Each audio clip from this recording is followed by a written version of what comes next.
Hey Chris, how you doing today? Nah, doing great. How are you, man? Good. I just want to thank you again for writing that blog article for us. It was wonderful, getting a little bit of a view into your world. When you think about that book, what has sort of changed? Are any things relevant today than they were when you originally put your thoughts together? Well, first of all, it was a collection of many years of just random thoughts and notes as I got reacclimated to and rediscovered my love and passion for science and the way this sort of odd intersection of how I began to realize that our industry had procured the word legacy, kind of a negative connotation on it, right? And the software industry has done that for a number of years, right? Legacy software generally means old and out of date and maybe less capable than new tools. And I didn't particularly care for the notion that just because a business or a person had been around our industry for a great deal of time, that they were just universally brushed with the word legacy carrier, legacy agency, legacy employee. The idea was that I could just do something and apply a force. And that's how those things coalesced. And so, that was really 22-ish when I was writing the book. Came out in 23. So as I fast forward, as I move into the next book. Interesting. Well, using, if I may, that gravity analogy then from Newton, apples falling on people's heads. When we think of the insurance space today, maybe the center of gravity has changed a little bit, and we're sort of seeing a shift away, maybe a more coherent approach from the bringing in of new business to trying to be more effective, keeping the business that we have. What do you think is behind that shift or the center of gravity changing? Well, that's an interesting thing, right? And I think whenever there's new tools and emphasis put on development and innovation, it tends to align around things that are a little bit more romantic. A lot of the new and emerging tools really were focused on top of the funnel. I also think about really when InsurTech, I'm using air quotes, sort of became a thing, and there was so much focus on new capabilities and the need to be better, quicker, faster in our industry that it was really before these market conditions that we're in existed. And many carriers and many agencies were in growth mode. And so it makes sense, right? How do you take a lead? How do you get them through the funnel? How do you get a bindable rate? How can you do that with the least keystrokes, greater accuracy, and create that, the buzzword, which I tend to push back on a little bit, is the more of an Amazonian experience for customers. Well, over the last several years, no shock to most people listening, the market hardened significantly across a lot of geographies and multiple lines of business. And so the desire to go out and write a lot of new business became more and more of a challenge, and keeping business became really a core focus of many agencies out there. Keeping and retaining business, as well as if you needed to move it to another carrier to retain it. I think a couple things, right? It just becomes over time, it becomes natural that you work your way through the process or the entire customer journey and look for ways to create greater efficiencies and automation. But the hard market conditions, in my opinion, have created a much brighter spotlight on how important it is to spend effort and energy on making sure that the renewal process is not only efficient for the folks that have to run it, but also transparent and relatively smooth for the end consumer. One of the things this hard market, and I've heard from many agents that have been in business for decades, is that it has really emphasized that what we as an industry sell, especially with the independent agent and brokerage channel, isn't necessarily a policy. It's the service around that policy. It's the risk management. It's sort of that experience that we can use to create an amazing outcome for the individual that's working with us and trusting us with their livelihood, their business. And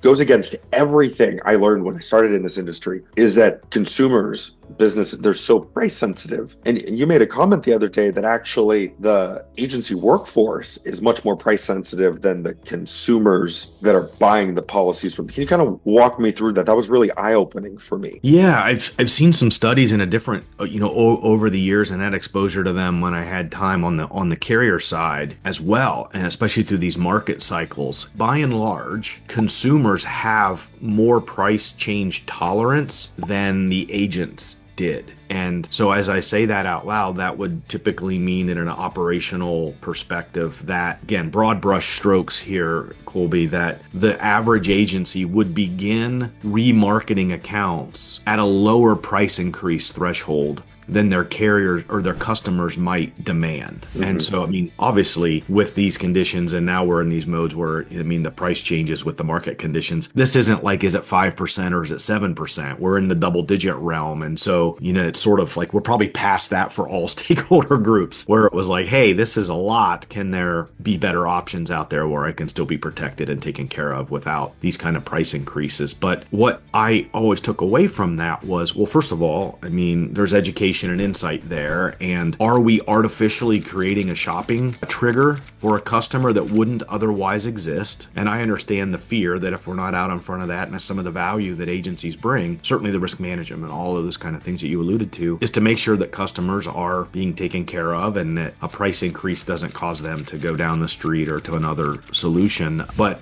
as soon as you approach somebody and say, hey, your price went up, you've now sort of subconsciously alluded to them that there might be, something less expensive out there. And so there's probably a couple things there to learn from the data as to when and where a customer really shops, what price tolerances truly trigger the desire to move and leverage the data to get there, but also maybe even in the messaging of the reach out. And it's time for renewal. We want to make sure that you're covered, you're taken care of, you're still with the right carrier, and that the value you get for the premium you're paying is appropriate. I mean, it's subtlety and it's kind of marketing 101-ish, but I think it was sort of an important epiphany for me to understand that seemingly over time, by and large, agencies would trigger remarketing at a lower price increase threshold than a typical carrier would cite or a customer would cite as what would cause them to go shopping. Yeah, it's really interesting. And the other sort of fascinating tie-in is we actually verified that ourselves. We did some work with a mutual carrier,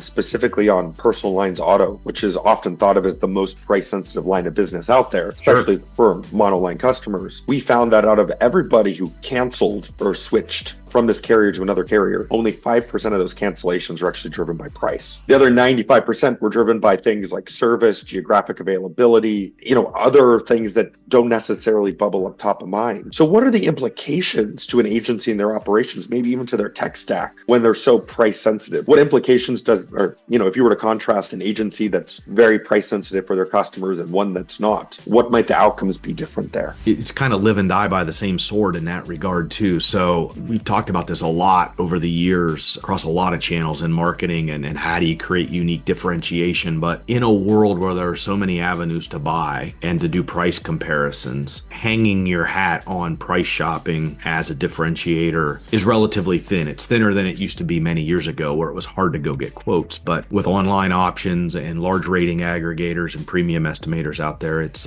pretty easy if that's where the value is begun and more heavily weighted. Just as easy it is to attract somebody because you have a lesser price, it's just as easy for them to go somewhere else, right? And then you alluded to that, the frequency by which carriers are making rate changes and evolving and getting their models more in tune with emerging risk. I mean, it makes price a very fleeting and high cost game to play. And so kind of understanding the data, leveraging new tools to really get your arms around what does your renewal look like and what does the data show about likeliness to churn versus likeliness to stay, and then marrying your own value proposition. So I remember, many years ago, I was having a conversation with an agent who I was a field rep on the carrier side, and we were talking about, why business had slowed down. Well, there was another carrier in town that they had in the agency that was at the time more competitive on certain classes of business. And, the agency mentioned to me, well, if I don't place this risk with this hot market, some other agent in town with that market will steal the business from me. It was a real eye-opening conversation for both of us because I was,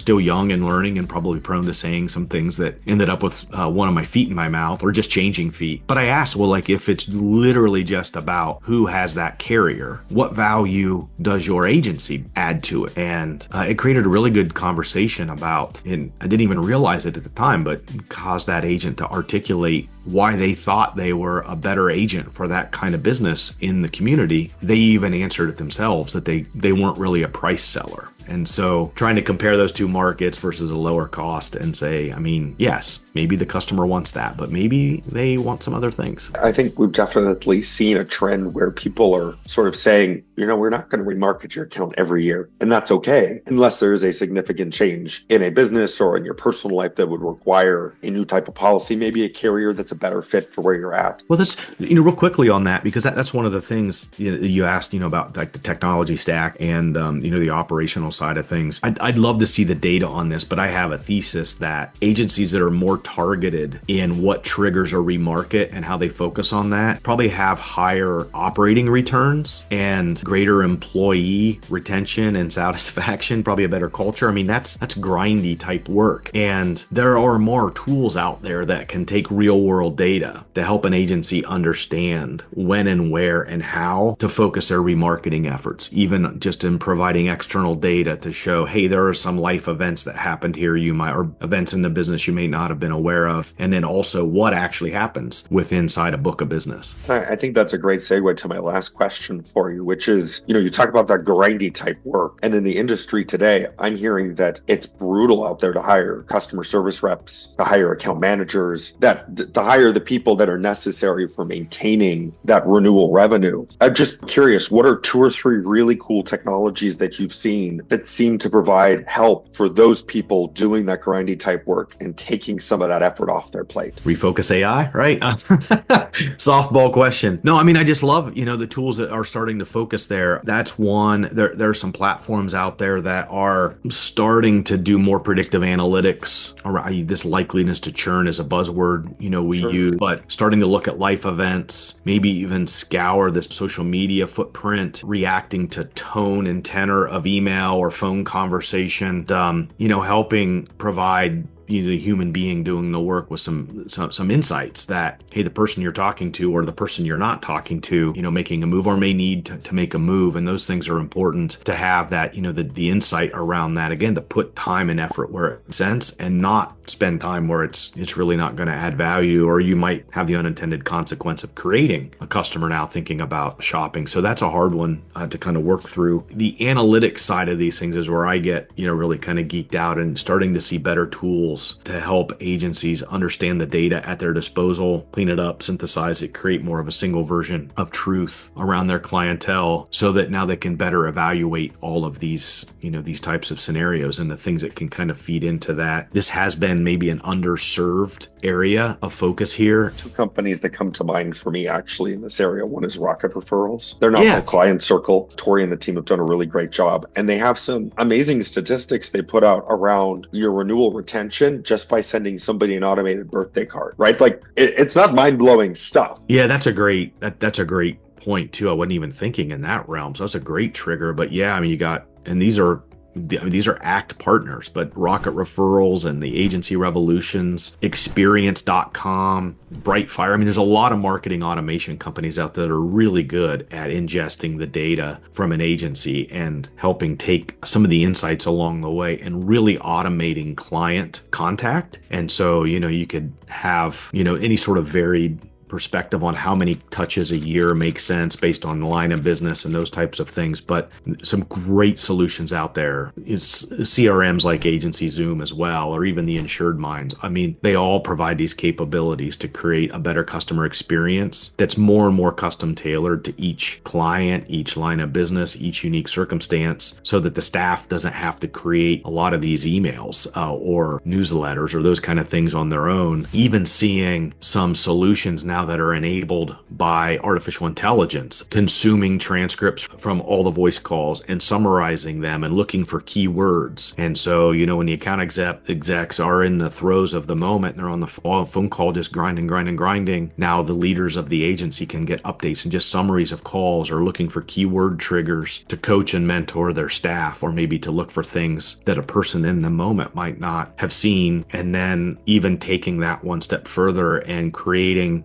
like real world awareness of what's happening with their Google reviews and what's happening out there without having to manually go out and track all of those things and summarizing them. So the ability to take written and spoken word and synthesize, easy for me to say, and to synthesize it into summaries that can now be evaluated for sentiment and action so that people don't have to go through every single transaction or interaction to learn. And, two other one-on-one Weston companies that I think provide really powerful capabilities, considering we ourselves are a one-on-one Weston Labs. Yeah. One is called Risk Advisor. Yep. They do an amazing job making sure that on the intake process, you're asking the right questions so that you can have a more streamlined renewal when you get 1 year later. Oftentimes, one of our frustrations is a lot of companies, we can definitely help with renewals and retention and remarketing efficiency. There's a lot of things agencies can do just around process and process improvement out of the gate that have nothing to do with buying a new piece of technology. Sometimes, though,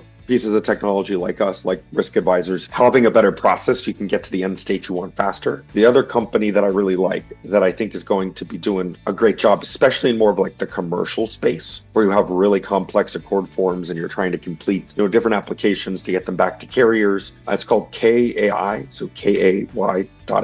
They're another great one-on-one Weston Lab company that I think even, we try and do a good job of when our customers come to us with a need, sort of plugging them into people that we know that have those point solutions that will help solve big pain points. And I think the ones we mentioned do a really good job of that. So Chris, thank you so much for your time today. It was wonderful getting your thoughts on the inertia of legacy, if you will, and how the industry is evolving. I can't wait to read your second book. When is that dropping? Hopefully about a year from now. It's amazing how on one hand it seems like a long time, but other people tell me how fast that sounds. So that's like 3 years in insurance. So that's right. That's awesome. That's awesome for sure. Absolutely. Well, Chris, thank you so much for your time. I can't wait to read your book. Awesome. Thanks, man.